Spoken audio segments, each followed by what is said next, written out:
Imagine that you are a patient of stage 5 chronic kidney disease, and like 500,000 other Americans, you go on dialysis on a weekly schedule. Every couple of days, you go to the dialysis clinic, sit there for a couple of hours, and get your blood filtered and cleaned. But one day, you miss a regularly scheduled treatment. Perhaps it's because you need to finish a DHF that's due the next day. Or maybe it's a snowstorm that prevents you from leaving your house. Either way, just like the 24% of patients who have skipped at least one dialysis session, you think to yourself, it's fine. What's missing one treatment going to do?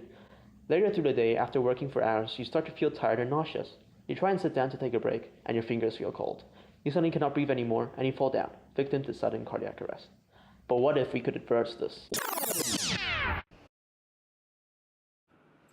Hyperkalemia, a condition often faced by CKD patients, is an abnormally high blood potassium concentration.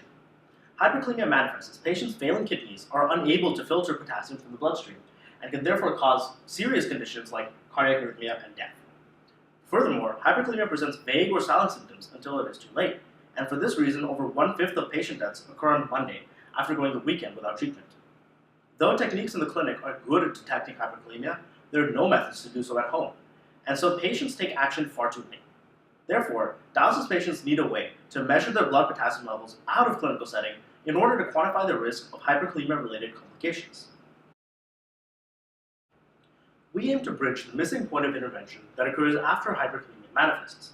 By providing a method for patients to monitor their blood potassium levels, we can inform patients of their hyperkalemic risk and recommend courses of action before hyperkalemia reaches a dangerous state. Patients with high potassium would thus know to take preventative action against hyperkalemia, such as scheduling early or emergency dialysis. This would also keep hyperkalemic patients out of the emergency department, saving hospital time and resources. Ultimately, a method to measure potassium levels would provide dialysis patients with increased freedom and quality of life, as the specter of hyperkalemia would not hang heavy over them.